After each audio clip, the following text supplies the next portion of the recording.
This week I'm delighted to be joined by Barry Curry, who is the Director of Project Management for System E. Barry, how are you?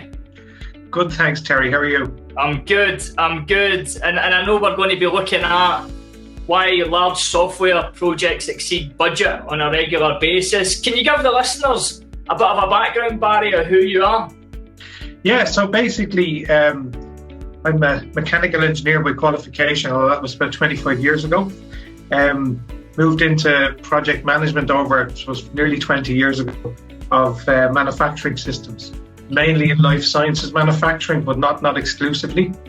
And most of the work we do as an organisation is bringing people on the journey from paper records for manufacturing to digital records for manufacturing. Okay. And all the business change that goes with that. So full sort of project completion end to end. Okay, and typically the typical size of business that you would work with, Barry? It's all of the major players in life sciences, so all of the Fortune 500 top 10 life sciences, down to smaller startups, down to device manufacturers. So basically anyone who's involved in life sciences. And we're also working with a couple of software development companies that need some help getting their product to the market. Okay. And just helping them with the whole project aspect of that instead of it just being a product mindset. Interesting. So at the end of the day, the geeky technical person, what you're doing is giving the hybrid that actually allows them to sell the product that they're actually developing or whatever. Yeah, so bringing a user's perspective to it. Okay, good. And System E then, so would you work with companies in the UK or is it predominantly in Ireland? No, it's Ireland, UK, Europe, and US. So we're not bound by borders. Obviously, we haven't been doing direct work in the UK for the past few months with the restrictions. But prior to that, we would have spent many years in the UK. Yeah. Good. And I think that leads us on to obviously what we're going to discuss in this week's podcast. So the topic this week is why do many large software projects exceed budget, take too long to implement, and fail to deliver the expected functionality and business benefits? Give us kick us off then, Barry. Give us an insight into that. Yeah, so basically, if you look across all industries, not just life sciences, and particularly sort of public sector jobs, you'll see that software projects have a bad reputation for exactly that. Exceeding budget, taking far too long to implement, and probably not delivering what was expected of them in the first instance. And this is prevalent more so in life sciences because there are a number of big drivers for large software projects, generally business related. What would be a typical budget, Barry? Sorry to cut in, I'm just trying to get an image in my head of size of what that would be. Yeah, you're looking anything from sort of the 200k mark up to the 3-4 million mark. Okay. And most of that would be in manpower, literally person hours, person days of delivery. The software elements of it are actually quite small. The computer server elements of it are actually quite small. Okay, right. Sorry I cut it in there. I just wanted to get a vision in my head what we're dealing with. No, that's good. So basically, what we see is that to remain compliance with the latest regulations, a lot of the pharmaceutical companies have to start to remove paper from their operations because it's inefficient. It introduces problems. It can introduce quality issues, and in extreme cases, you can have patient impacting events. Okay? You can have stuff like product recalls. Something goes out to the market that shouldn't have, and they must do a recall. Okay. So this is all easier if it's electronic. You can remove a lot of these issues, and that's the driver, rightly so, by many life sciences organisations to basically improve their quality, improve the supply of their product to the patient. And so what we see is that there's a huge desire to jump into software testing as early as you can. Mm-hmm. And often that can lead to a lack of understanding of the actual requirements. So the last few major sort of jobs we've done, we've spent about 70% of the duration of the product on requirements gathering. And once you do that, the transition from closing off your design to testing is actually quite simple. The testing is quite predictable, and the go live and qualification is normally a non-event because it runs very smoothly because you put all the work in up front. But traditional software projects will start with a very large user requirement specification document written with best intent at very early days on a project when they understand probably about 90% of what they want. Mm-hmm. And once you close off that design, you're into the wonderful world of change control, and then everything is a big deal. So I'm just trying to relate that into something that would be relevant in terms of, well, for myself. So like it would be like building a race car. You know what I mean? You can start off with a manual, a document that documents every single piece of that process. And then actually it doesn't come to actually when you start to build it, you actually start to realise that the pipe's not going to go there. Like you need to put it somewhere else, or you need to put the electrical connector somewhere else, and it just doesn't fit. So then it's going to take more time and effort rather than just getting it started and then working as you go. Is that a good analogy? It's an excellent analogy actually, because an important point to note is that, it's not because of people's sort of lack of ability or intelligence or experience this happens. It's just often just enough time traditionally is not given to requirements gathering. Yeah. And particularly when you have so many moving parts in a large manufacturing facility, it's almost impossible to know exactly what you want at the very beginning. So what we do is we walk through a process of requirements gathering, prototype testing, and then bring it all together. But we spend a lot of time doing that, and often it's very difficult because the hardest part of it is convincing the client it's the right thing to do. Because what they always want to know is, when are we testing? When are we testing the software? And we do get to testing eventually, but it does introduce a large overhead of managing client. And we've managed to do that relatively well. There's a lot of concepts we may introduce that are relatively new to life sciences because it's quite traditional and it's quite heavily dependent on standard processes. In terms of Agile, we don't use the words Agile, but we implement an Agile process, because sometimes when you talk about Agile and Scrums and so on, that can become the work, the jargon becomes the work. Whereas if you just focus on what you need to do, so we try and remove as much jargon from our conversations as possible and just focus on what will the users need from this system? What does the business need from this system? And everything stems from that. Okay, that makes sense. No, that's good. And I can kind of relate the client management piece to what I do as well. Obviously, recruitment, people want the person hired yesterday, and I get that. It takes a lot of, time and effort. You want to do it right straight away. And that saves probably a lot of pain in the long term as well, doing the job right and implementing that. Now, bring it on to, so it's obviously, what we're discussing is, why large software projects do exceed budget. So what is, Barry, with your experience of doing this for 20 years or whatever, what is the most common reasons for large software projects exceeding budgets and timelines? So one of them is, because you don't spend enough time on your requirements, you spend more time in testing. And then they may have only, budgeted for, let's say, a month's worth of testing. And I've seen a month's worth of testing turn into 6 months worth of testing. Yeah. And then once you're finished testing, you're into qualification. And because the testing didn't go too bad, you need to hold people back a couple more months to give people that comfort factor. You're going to be able to support them. That's one of the reasons. The other one is the failure to understand the impact of the implementation on the whole business. So when you take a piece of paper out of operation, it's not just about that piece of paper. Particularly in pharmaceutical manufacturing, that piece of paper will reference a standard operating procedure. It will reference another piece of paper, and they all have to be taken account of. And generally they all are, but often it's very late in the day.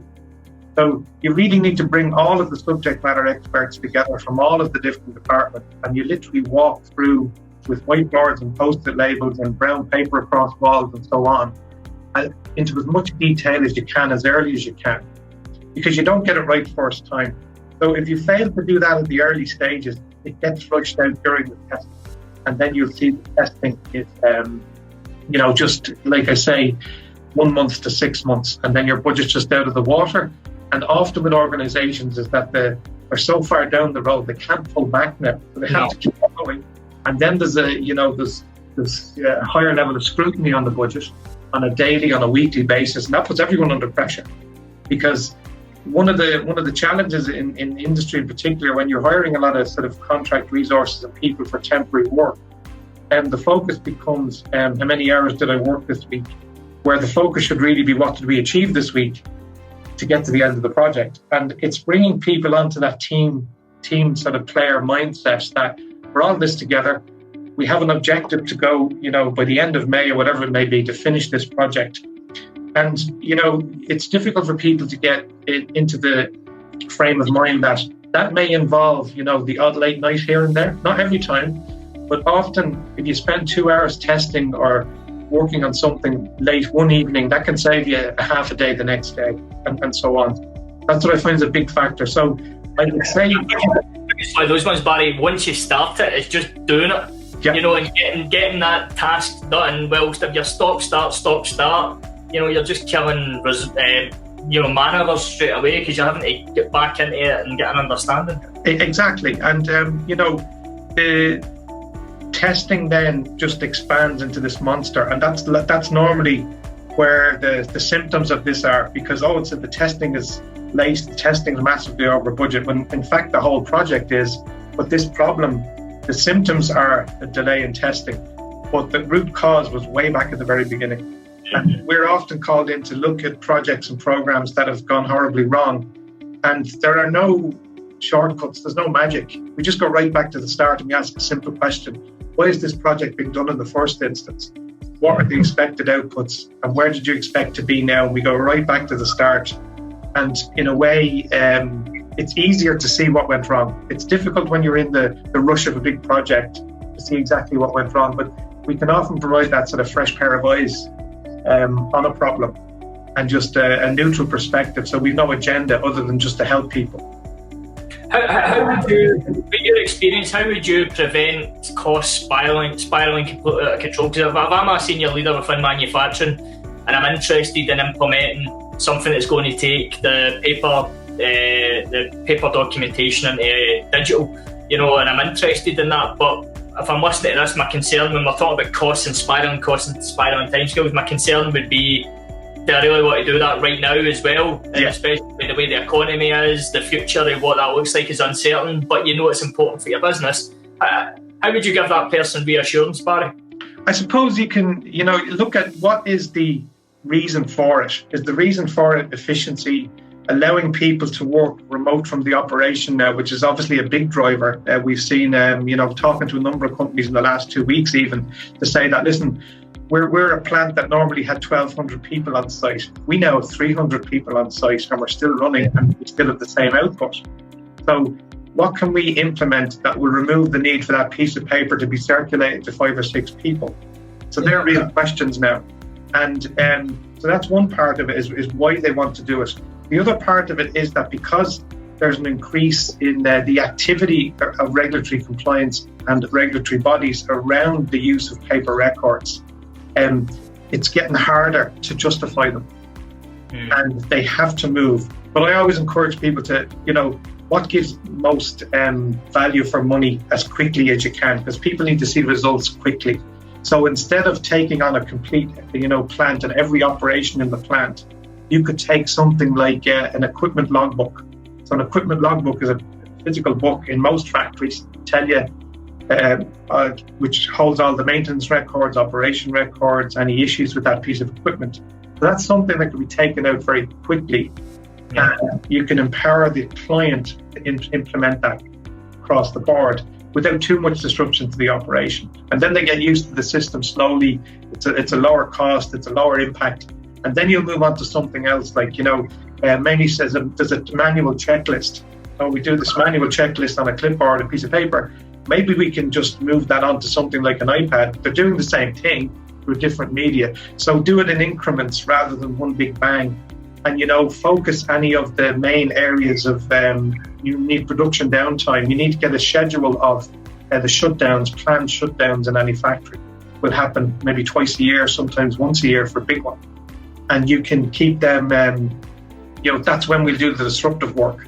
And by the time you come back up, we'll be ready. So you try and make it as seamless as you can,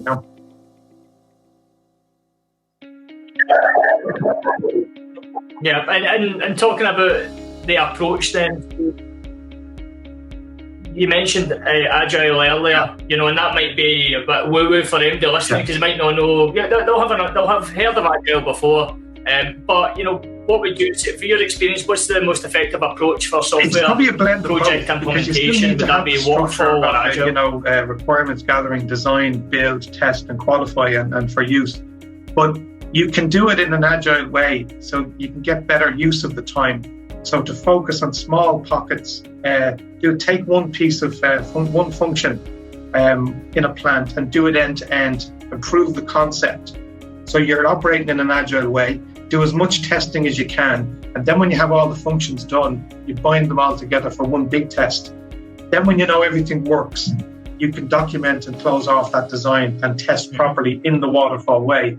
So it's a careful blend of both, depending on the situation, depending on the application. I'd always sort of adjust an approach to what's needed at the time and the urgency of what's needed as well, because both approaches have their merits and their benefits and their challenges.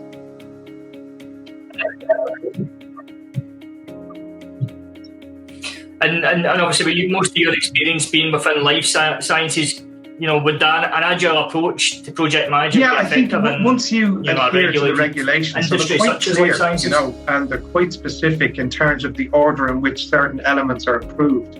So you can do an agile development and then validate it in a compliant way, by signing off your documents. But using one of the things I like about agile is that you don't have to nail your colours to the mast too early. That you're building as you're going, you're learning as you're going, and you're feeding that in to the solution. So, and often on the way to one solution, you learn the requirements of another, and you sharpen the requirements of the whole system. But when you go back to the older sort of approach of just signing off requirements far too early, you don't have that flexibility. So you're still compliant. So the way we've done it with life science organizations is that we will bring the quality and the validation people on the journey with us. We'll insist they're with us along the way. And so that we're building this compliance and quality into the design and showing them the benefits on their daily work as well, that it's not just a technical system, it's a business system.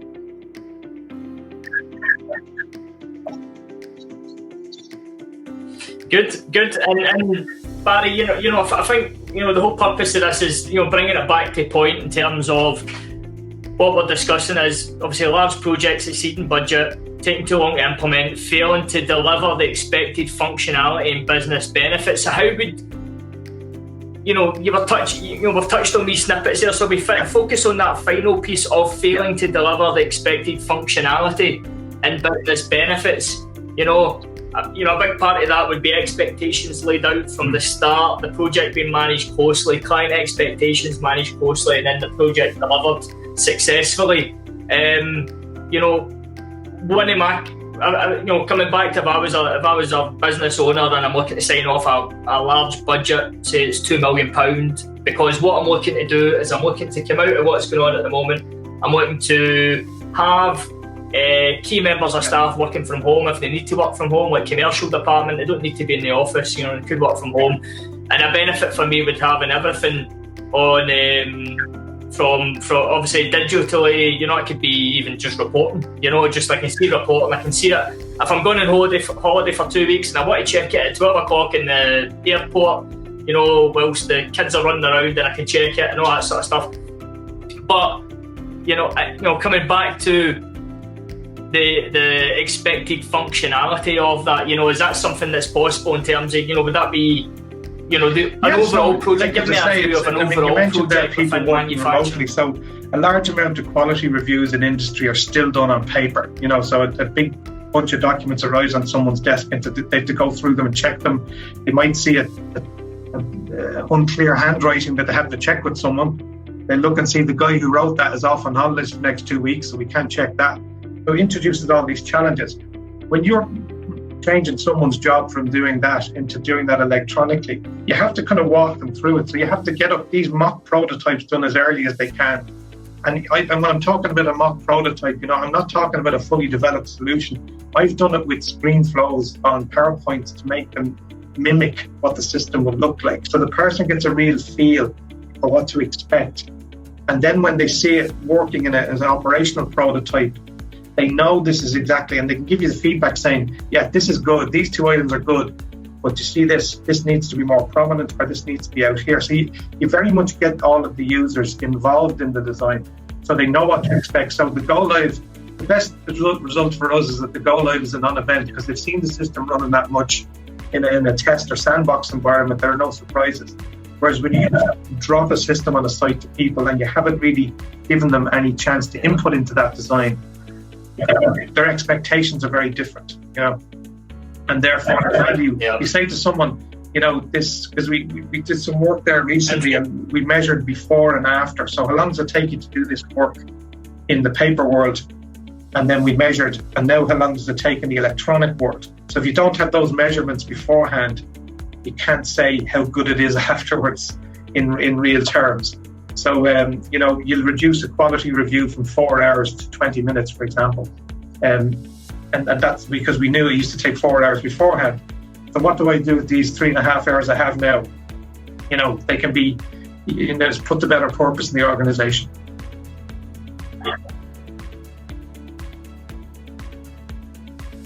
And with regards to, so once that's all been implemented, I'm guessing there'll be tweaks getting done, stuff could be improved. Yeah, so typically there'll be hypercare. But what's the sort of aftercare package? Few weeks of operation, and then you kind of, so you define what that is. Do they need, is it a 24/7 facility? Do they need people there 24/7? Can we train their people up to manage a certain level of support, and then scale down support? So typically, but for the first few days of operation, I'd insist on having the technical expert as close to the system as possible. That is, sometimes it may not be a problem, it may just be an interpretation of a problem. And if you have the right people there to say, that's fine, that was meant to happen, here's what the procedure says, let's move on. That is a very different thing than getting a phone call in the middle of the night to say, the system we spent $2 million on is not working. So, and that's down to a relationship management element that you'll be doing all the way through the project anyway. And, so that would generally be the approach. There will be a contractual obligation to support within a certain number of hours or days, of course, if it moves into that. But generally, if you have to refer back to a contract, you're in trouble. And I prefer to deal with people as informally as we can. And so far, it's worked out well.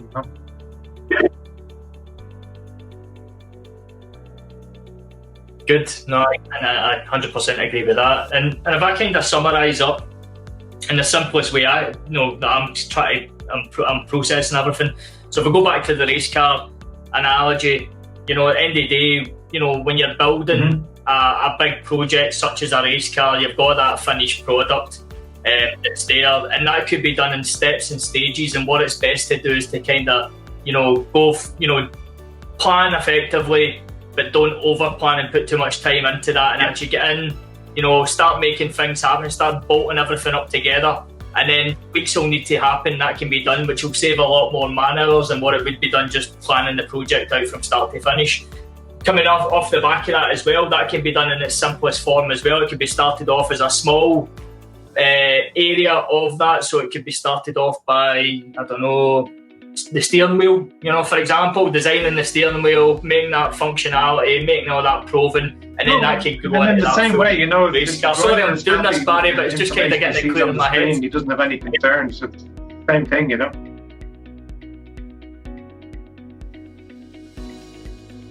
Correct, and the reality is, once that product's finished, it's not as if it's came to an end, because that could be tweaked and improved.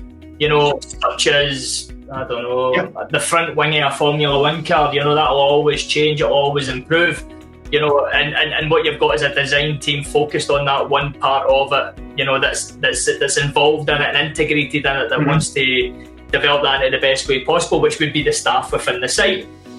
But coming back to what we're actually doing, is we're taking a manual, paper-based system currently that could be completely digitalised, that's going to make a manufacturing site, life sciences business, more productive, because they'll have the relevant information on hand quicker, better, more effectively, and they can communicate with their senior leadership and team or staff on the site ultimate goal here more is effectively. Would that be a good summary? That's the ultimate thing. So, one standard we have in the team is that, have you done the best you can do today? Would you take this product yourself if you were sick? And that's the ultimate test. And, that's why all the standards are in place, is for patient safety. And that's a driver for us as a group of people as well. We take that quite seriously.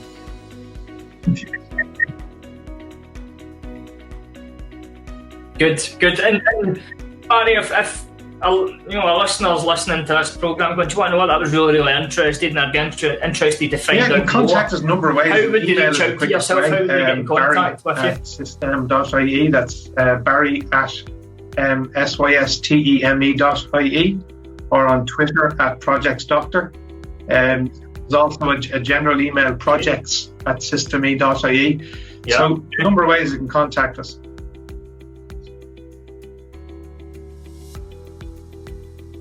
Okay, and just to, so just to clarify, you would be open to discussions whether it's a 10 million turnover manufacturing business in the UK to a 200-300 million turnover life sciences business based in Ireland. It's a matter of, last year we were called in to help from a blog we'd written. We were called in and contacted by a client in the US to help them with the respond to the FDA around the observations on a $1 billion facility. So that was a small body of work over a few weeks, but it was quite serious because it was preventing them from basically starting manufacturing. And that came from a contact we had over one of the blogs we'd written. So it's a full range, and we don't compromise no matter who we're dealing with to get the same service.